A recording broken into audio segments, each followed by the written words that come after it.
In the case, Neville Johnson. Let's go right to it. It's not useful. This case is an important matter for everyone here. I want you to consider the evidence carefully. You are to apply the law as the judge instructs you on it. And I don't think you're going to have much difficulty on it. The only issue that you're left with is the breach of written contract issues having to do with the failure to account timely and regularly. Mr. Moraz, as you know, was a royalty participant on Sur la Mer, The Other Side of Life, The President, Long Distance Voyager. You have heard throughout the trial that it was the responsibility of Threshold to provide regular accountings. I'm going to cut to the chase right now and tell you what's happening. You're going to get the documents. You look for yourself. They're a joke. Okay? Win Mather does not account on a regular basis. When you look at 605, the stack there, with the documents there, you are not going to see regular timely accountings. I mean, here was his master chance, Mr. Engel's master chance to put Win Mather on the stand and say, hey, show me 88, show me 89, show me 90. No, what you're going to see are like 5 lines saying, here's money that came in, money that was taken off. What happened is that Moraz got thrown out of the group in March of 1990, and Bob Thull said, well, where do we stand? It took her till January, the following January, for her to put together this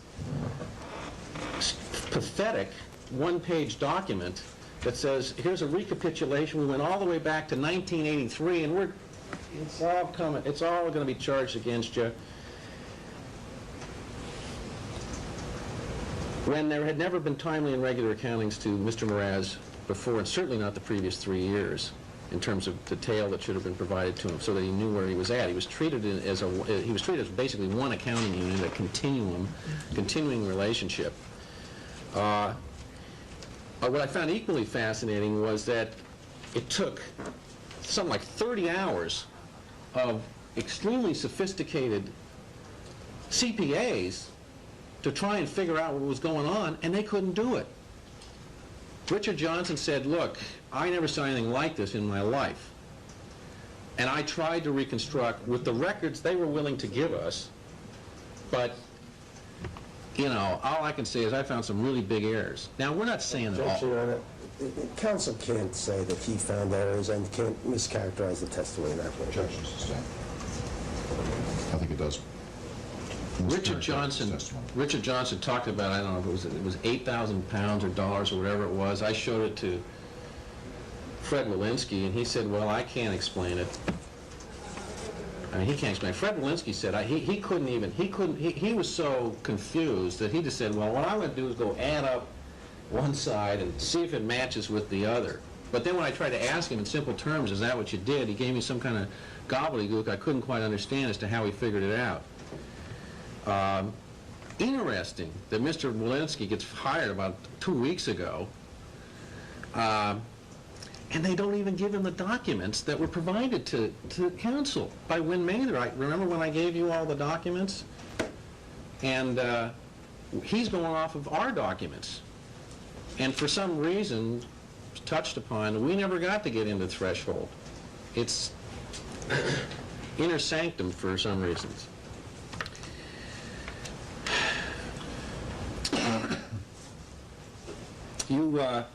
Now, I don't want to say, really, I'm not here to denigrate Win Mather. This is not a personality battle between the plaintiffs and the defendants. This is not a battle between Neville Johnson and Dan DiCarlo against Mark Passon and Mr. and Mrs. Engel, okay? This is not personal. But sometimes people don't do what they ought to do when they're doing their jobs. That's what happened here with respect to the royalty accountings. I think you can surmise and take the inference that what happened is they said, Moraz is out. By the way, wasn't it fascinating that Ms. Mather couldn't pinpoint when she learned when Patrick Moraz was out of the group? I mean, you would think that's kind of a big deal. She's only been around for 13 years, and so is he. She's been around longer. But I surmise what happened is they said, we've dumped Moraz. You better do a final statement. You know how we've never rendered one, basically, in the entire history of his being here, in which we put everything together. But let's go back and please see if you can find anything possibly that you can charge against Mr. Moraz. Fred Walensky couldn't do a proper audit because he had none of the original backup data. Wynne Mather herself says it's, in quotes, unaudited, meaning no proper account was ever looked at it. It's confusing to the extreme and should be discounted in its entirety.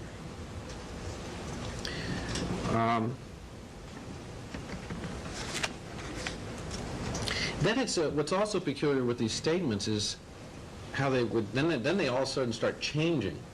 First of all, why does he get a statement in, as I asked her on the phone, in March of 1992? I'll tell you why. It's because a lawsuit got filed, and they said go back and see if you can find anything else that is scary. So they made some sort of an adjustment, and then they made another adjustment, I think, in January the 10th, which I didn't quite understand. It doesn't look like they ever charged off to Moraz any of this money in any year with any regularity, and if they did so, it doesn't look like they gave him any notice. Now, counsel, I'm sure, I predict, will say, hey, David Moss came in and performed a little audit. I think David Moss went and had tea with Wynne Mather on in 3 or 4 hours. You mean to tell me, rhetorically speaking, that he went and looked at every piece of paper that there was pertaining to Patrick Moraz and did a proper audit? No. In 1987, things were going pretty well for Patrick Moraz and the Moody Blues. I chance it was more of a social call, if anything. Wynne Mather says, it was my regular course in business to send Mr. Moraz accountings. Where are they? Where are they? Show them to me now. This was your chance. Where's the Federal Express package showing that the polygram statement came in on the 8th? No piece of documents. I found it so interesting that Fred Walensky, as he sat there, had nothing to look at. No evidence. I would have loved to have seen the things that you worked from, Mr. Walensky, but no, he just shows up with a little 2-page file saying, this is what I found, and she was $2 off. But how come, where's the 12 grand, Mr. Walensky?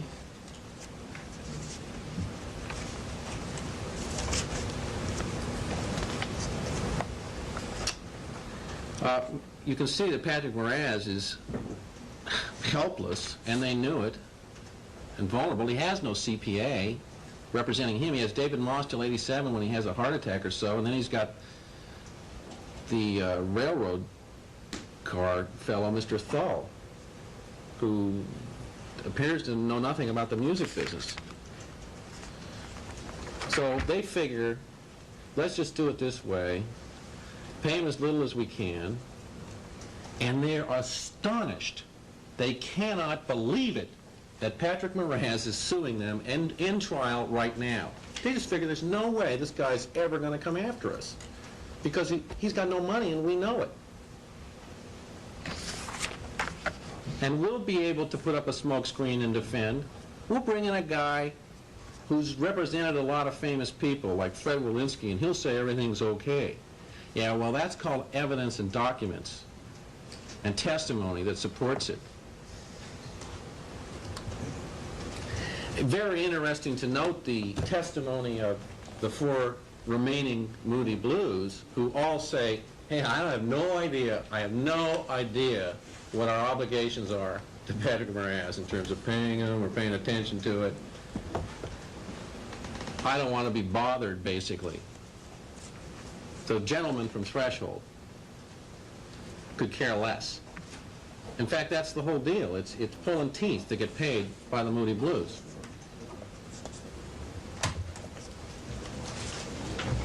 You heard Richard Johnson, our accounting expert, testify that the accountings of Threshold had no order, that he examined 10 to 12 accounting statements, some of which were dated, some of which were not, and that the statements were not rendered to Mr. Moraz in any systematic manner.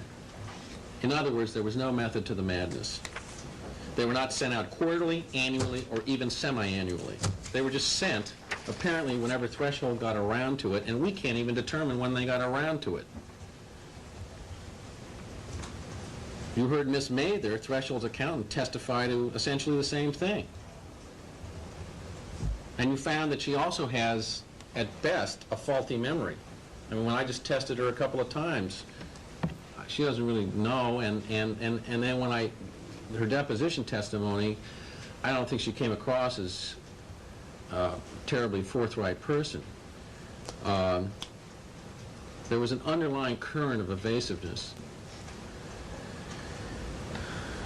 It's impossible to know if all of the information is present and accounted for because we can't get it. That's one of the jury instructions I believe you're going to see, is that if evidence was available and not presented, why not? And you can consider that. Why didn't Fred Walensky do a complete and total audit? Why hasn't he been on this case for 6 months?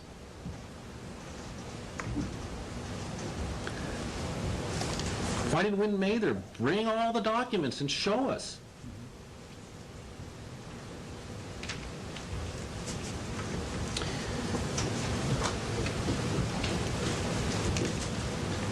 Mr. Johnson testified that a statement made December 31st, 1990 appeared to be a winding up type of accounting. And he also testified that from examining the records he had, Threshold had deducted numerous expenses twice. Apparently in their haste to get Mr. Moraz off their books, they made some errors. If there was one expense charged to Patrick Moraz that strikes you as particularly nervy and galling, then your instincts are correct. Because after he was let go in 1991, here we get to the legal ultimate issue, one of the issues you get to decide, not just the timeliness of the accountings, is the fact that they're continuing to charge him for office overhead. Do you ever hear about somebody wanting to pay 10% of their earnings to an accountant where all the accountant does is basically take advantage of them? I mean, this would not pass muster anywhere, any place in the world. And by the way, Wynn Mather does not exactly come across as the most sophisticated accounting person. She's testified she had some bookkeeping courses, and she's a bookkeeper. Why, and still, even so, if this is simple bookkeeping, why would it take 15 hours for each expert or so to try and reconstruct what went on and still say, well, we don't know to a certainty what's going on? Fred Walensky testified, I really, I'm just operating on the documents I have. I really don't have all the underlying basic documents. Yes, it would be better to go to Threshold. So what is it? What are we paying for with this 10% that we're paying for this commission to Threshold? What are we getting out of Threshold? Why should Patrick Moraz be paying a 10% commission to Threshold? He used to get, apparently the only thing he ever used to get was they would rent him a car or loan him money on occasion and then get peeved at it. Well, he certainly is not borrowing any money, and he's certainly not using that office anymore. In fact, he is persona non grata. They do not like Patrick Moraz, as you heard Graham Edge say. He detests him. I don't think Mr. Moraz should have to pay 10% to people who want to hurt him, who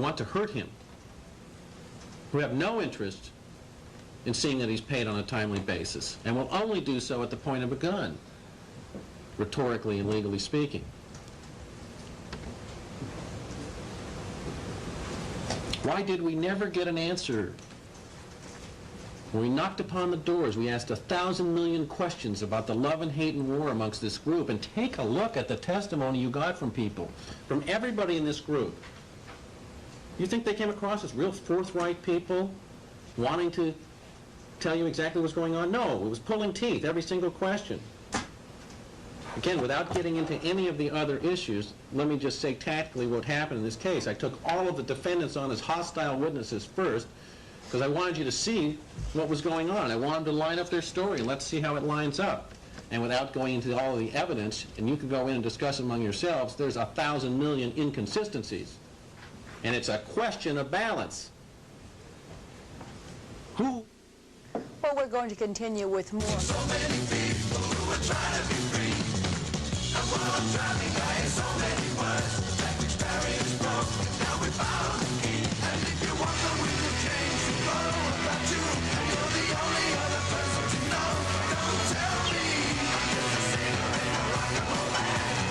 closing argument to the jury. Here's Neville Johnson. Who, more probably than not, is entitled to your verdict in this case? Is it more probable than not that they took advantage of Patrick Moraz in respect of these claims that you're going to have? I think absolutely you have to say yes, based on the totality of the information that you have. Likewise, we're getting charged for management. You heard Tom Hewlett say, I go where the action is, you know. It's majority rule in my book. Law of the jungle, so to speak. What, if anything, has Tom Hewlett done to protect the interests of Patrick Moraz such that he should be continuing to get a commission? Answer, nada, zero, nothing, nothing. Everything Tom Hewlett is doing is basically to hurt the interests of Patrick Moraz. He has no interest in Patrick Moraz. All he did was he sent out one letter to Kuni Misawa after being bugged 4 times to do so. Sum total of everything he's ever done for Patrick Moraz. But in any event, with respect to this commission that he wishes to take, he's supposed to be at least servicing Mr. Moraz with respect to that contract. You would expect that, wouldn't you? Seeing that Mr. Moraz is getting his money and accountings on a timely basis? No, poor Mr. Hewlett, to the extent he's poor Mr. Hewlett, is in the same position as Patrick Moraz. It looks like he gets accounted to when he gets accounted to. We don't know. Everything's kind of done on this, when we get around to it, on a quasi-oral basis.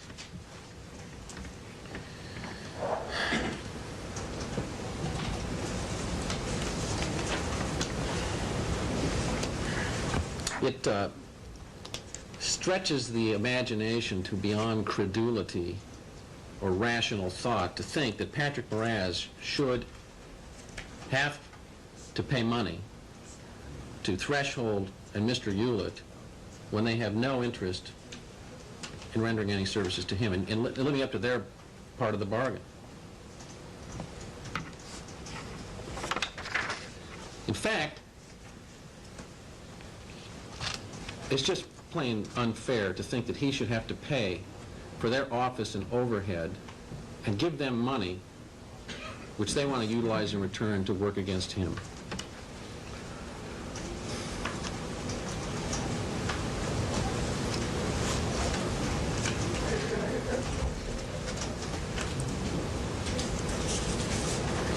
Another interesting thing about the expenses that were charged back is that some of the expenses were picked up in this final accounting, but they weren't picked up earlier. Why? Answer, simple. The system was so disorganized that Threshold could not keep track of its accountings. You heard Win Mather couldn't even type until sometime in the 80s, apparently. Everything's just done by hand.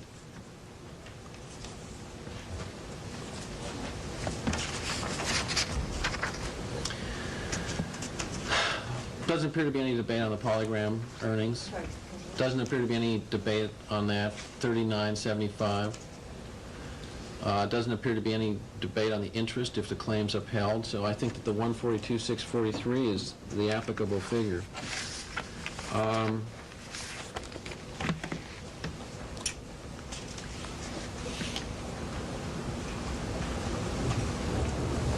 I think all you really need to look at in terms of deciding this claim is 605. Maybe you want to take a look at the contracts that Mr. Moraz was in. You can take a note now that apparently Threshold is paying the monies on behalf of the first 2 contracts, which were Tal and Cora. Now, somehow, some way, Threshold is apparently paying these royalties to Mr. Moraz, although we haven't learned exactly how and why, but that's just the way they do business in England.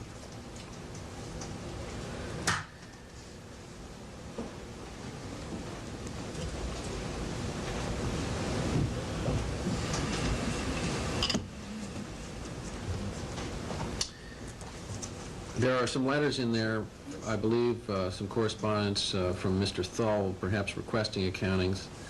I don't know. I put in a lot of evidence of Mr. Moraz's case at the end of his testimony when I had him under write, and I believe so. I'm not swearing to it, but you might want to take a look for those.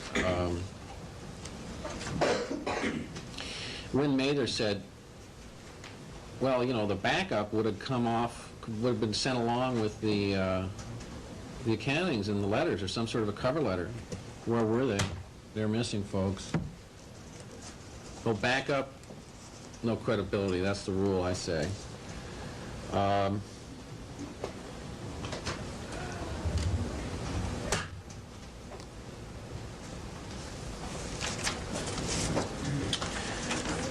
want to thank you again. And I'm sure that you will make the right decision for Mr. Moraz.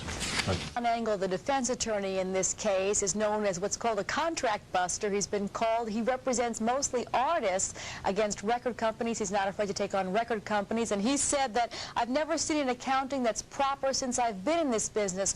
Well, in this case, he's going to defend the Moody Blues accounting that they gave to Patrick Moraz. So it's a little bit of a twist for him. Let's go to the courtroom now where Don Engel is giving his closing argument to the jury. You've heard a lot of testimony. And now you have a very, very important question to decide. The question you really have to decide now is, did Win Mather cheat Mr. Moraz? That's the question. Did Win Mather cheat Mr. Moraz? That's what's left.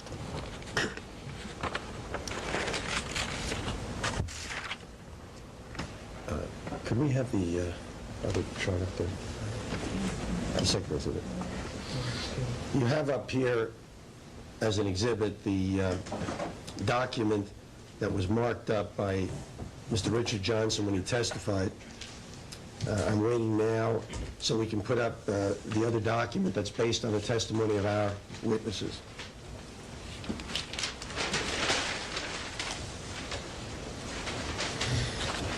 No, you're right. Take it.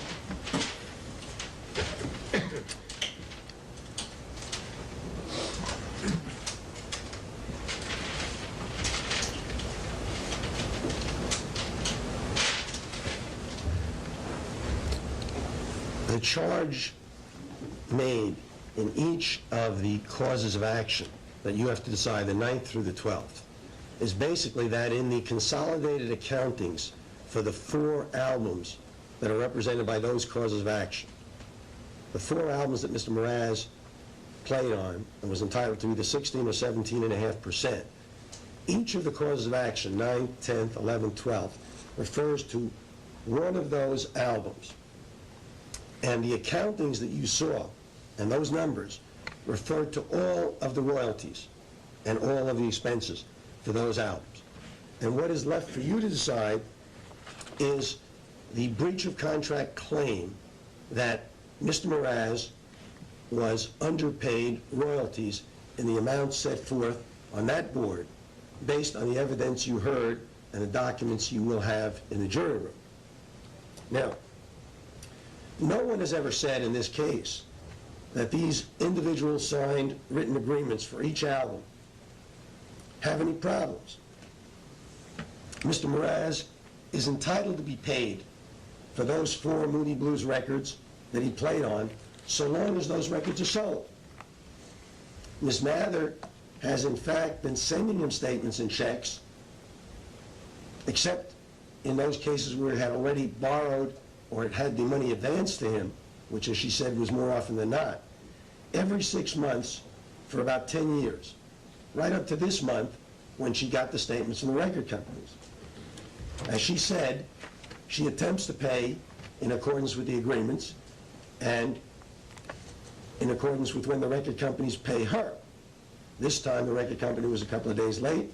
Obviously, her payments to him are late. Now, it seems strange that a man like Mr. Moraz, who had attorneys and accountants from the finest firms in England to handle every detail of his business for him, a man who had set up a Liechtenstein company for tax purposes, who wrote detailed letters himself. You've seen some of them. You have them in the jury room, where he compares the exchange rates and comes up with numbers that are owed to him and asks for interest In one letter you have, he asked for interest on delayed payments. His attorney says, even though we know you were paid late, Mr. Moraz was still deprived of the money. It's strange to think that someone who did business that way would wait 5 years or more to make these claims. As you heard, the expenses were incurred and deducted in the years 1984 through 1988. Now here's a man who knew his finances so well that he could recall that he was charged for a taxi fare, he had to pay for a record, and he didn't know that there was a problem, if there was a problem. Looking at his business history, you can see, and just to remind you, from 1980 or so to 1988, Mr. Moraz was represented by Mr. Munson and his law firm. You saw all of those letters. They were, as he explained, they were solicitors in London, attorneys. During the same time, he was represented by the international accounting firm of Touche Ross, Mr. David Moss. When he came to the United States in 1988, his legal representatives were Mr. Eric Greenspan and Mr. Neville Johnson. And he used a new financial advisor, Bob Fell. Now, the plaintiff says there was no backup. Well, that's not accurate. First of all, this claim was for money. And as you heard in the evidence, the first time we found out what the money claim was approximately 2 weeks ago. Incorrect. Misstates the evidence.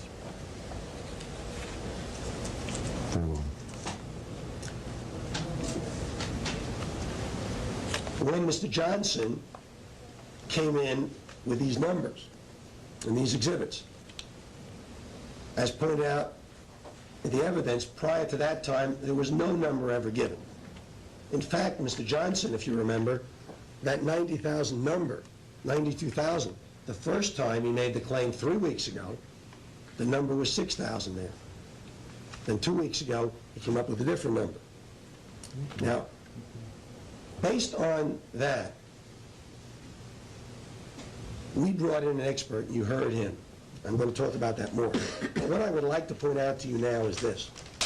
Even though there was no claim that there were no accountings, there was only a claim for money, and we were trying to find out what it was. Let me give you some evidence that you can look at in the jury room. You will find, if you look at Exhibit 1225, Plaintiff's Exhibit 1225, it's a letter from Mr. Stavely, the attorney to Mr. Moss, in 1985, conveying information about the accounting. This is Mr. Stavely of a law firm to Mr. Moss of an accounting firm. If you look at the next exhibit, 1226, you will see a letter dated June 26, 1986, from Ms. Mather to Mr. Moss, the CPA, in which she points out to him that Mr. Moraz has been overpaid, and there's a deficit in his account that has to be taken care of. If you look at Exhibit 1227 of the plaintiffs, an August 15, 1986 letter, Ms. Mather again writes to Mr. Morris, and she says, as we showed you, here are the invoices. I've been sending them to every time I pay. Here are some invoices. They were regularly paid. You can also look at Exhibit 1228 and Exhibit 1229, which are further letters about the accountings. Those will give you, just for that one short period, will give you a picture. In addition, if you want to look further, there are Exhibits 1161, 1160, 1161. These come down, 1153, 1152, and 1150. Now, these were in to show the overall correspondence, but they happen to show you in some detail what was going on. Now, in the case, Neville Johnson, let's go right to it. It's not useful. This case is an important matter for everyone here. I want you to consider the evidence carefully. You are to apply the law as the judge instructs you on it. And I don't think you're going to have much difficulty on it. Really, the only issue that you're left with is the breach of written contract issues having to do with the failure to account timely and regularly. Mr. Moraz, as you know, was a royalty participant on Sur la Mer, The Other Side of Life, The President, Long Distance Voyager. You have heard throughout the trial that it was the responsibility of Threshold to provide regular accountings. I'm going to cut to the chase right now and tell you what's happening. You're going to get the documents. You look for yourself. They're a joke. Okay? Win Mather does not account on a regular basis. When you look at 605, the stack there, with the documents there, you are not going to see regular timely accountings. I mean, here was his master chance, Mr. Engel's master chance to put Win Mather on the stand and say, hey, show me 88, show me 89, show me 90. No, what you're going to see are like 5 lines saying, here's money that came in, money that was taken off. What happened is that Moraz got thrown out of the group in March of 1990, and Bob Thull said, well, where do we stand? It took her till January, the following January, for her to put together this pathetic one-page document that says, here's a recapitulation. We went all the way back to 1983, and it's all coming. It's all going to be charged against you. When there had never been timely and regular accountings to Mr. Moraz before, and certainly not the previous 3 years, in terms of detail that should have been provided to him so that he knew where he was at. He was treated as basically one accounting unit, a continuing relationship. What I found equally fascinating was that it took something like 30 hours of extremely sophisticated CPAs to try and figure out what was going on, and they couldn't do it. Richard Johnson said, look, I never saw anything like this in my life. And I tried to reconstruct with the records they were willing to give us, but, you know, all I can say is I found some really big errors. Now, we're not saying that all... Your Honor, counsel can't say that he found errors and can't mischaracterize the testimony that way. Objections sustained. I think it does. Richard Johnson talked about, I don't know if it was 8,000 pounds or dollars or whatever it was. I showed it to Fred Walensky, and he said, well, I can't explain it. I mean, he can't explain it. Fred Walensky said he was so confused that he just said, well, what I'm going to do is go add up one side and see if it matches with the other. But then when I tried to ask him in simple terms, is that what you did? He gave me some kind of gobbledygook I couldn't quite understand as to how he figured it out. Interesting that Mr. Walensky gets hired about 2 weeks ago, and they don't even give him the documents that were provided to counsel by Win Mather. I remember when I gave you all the documents, and he's going off of our documents. And for some reason, touched upon, we never got to get into Threshold. It's inner sanctum for some reasons.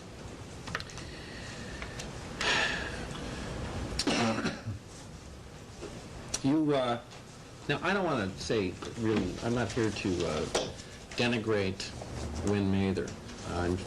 This is not a personality battle between the plaintiffs and the defendants. This is not a battle between Neville Johnson and Dan DiCarlo against Mark Passon and Mr. and Mrs. Engel, okay? This is not personal, but sometimes people don't do what they ought to do when they're doing their jobs. That's what happened here with respect to the royalty accountings. I think you can surmise and take the inference that what happened is they said, Moraz is out. By the way, wasn't it fascinating that Ms. Mather couldn't buy the Moody Blues?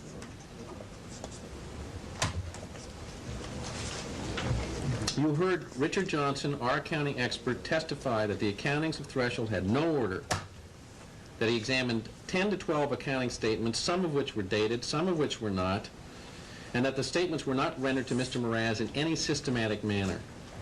In other words, there was no method to the madness. They were not sent out quarterly, annually, or even semi-annually. They were just sent, apparently, whenever Threshold got around to it, and we can't even determine when they got around to it. You heard Miss Mather, Threshold's accountant, testify to essentially the same thing. And you found that she also has, at best, a faulty memory. I mean, when I just tested her a couple of times, she doesn't really know, and then when her deposition testimony, I don't think she came across as a terribly forthright person. There was an underlying current of evasiveness. It's impossible to know if all the information is present and accounted for because we can't get it. That's one of the jury instructions I believe you're going to see, is that if evidence was available and not presented, why not? And you can consider that. Why didn't Fred Walensky do a complete and total audit? Why hasn't he been on this case for 6 months?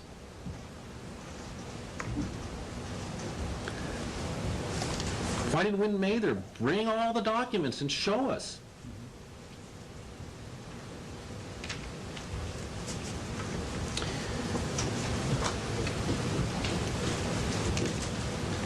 Mr. Johnson testified that a statement made December 31st, 1990 appeared to be a winding up type of accounting. And he also testified that from examining the records he had, Threshold had deducted numerous expenses twice. Apparently in their haste to get Mr. Moraz off their books, they made some errors. If there was one expense charged to Patrick Moraz that strikes you as particularly nervy and galling, then your instincts are correct. Because after he was more of a social call, if anything, Win Mather says, it was my regular course in business to send Mr. Moraz accountings. Where are they? Where are they? Show them to me now. This was your chance. Where's the Federal Express package showing that the polygram statement came in on the 8th? No piece of documents. I found it so interesting that Fred Walensky, as he sat there, had nothing to look at. No evidence. I would have loved to have seen the things that you worked from, Mr. Walensky, but no, he just shows up with a little 2-page file saying, this is what I found, and she was $2 off. But how come, where's the 12 grand, Mr. Walensky?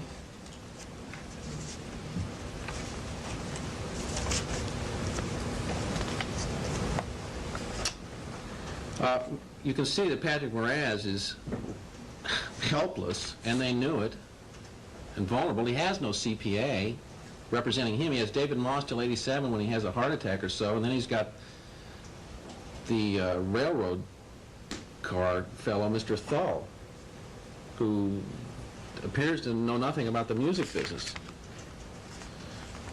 So they figure, let's just do it this way, pay him as little as we can, and they're astonished. They cannot believe it that Patrick Moraz is suing them and in trial right now. They just figure there's no way this guy's ever going to come after us because he's got no money and we know it. And we'll be able to put up a smokescreen and defend. We'll bring in a guy who's represented a lot of famous people like Fred Walensky, and he'll say everything's okay.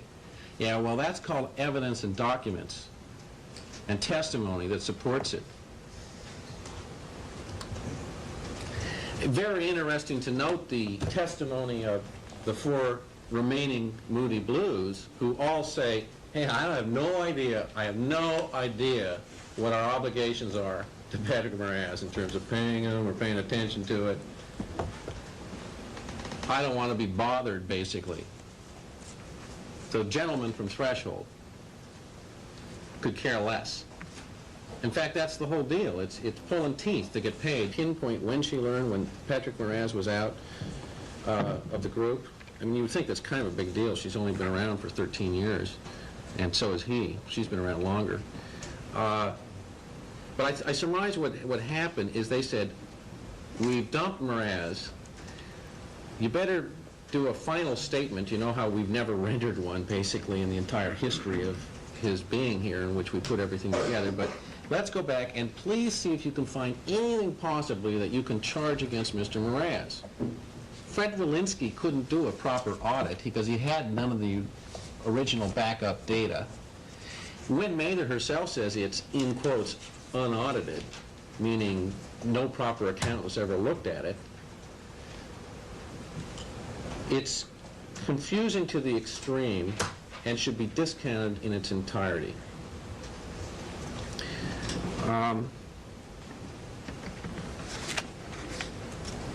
Then it's what's also peculiar with these statements is how they would then they all of a sudden start changing.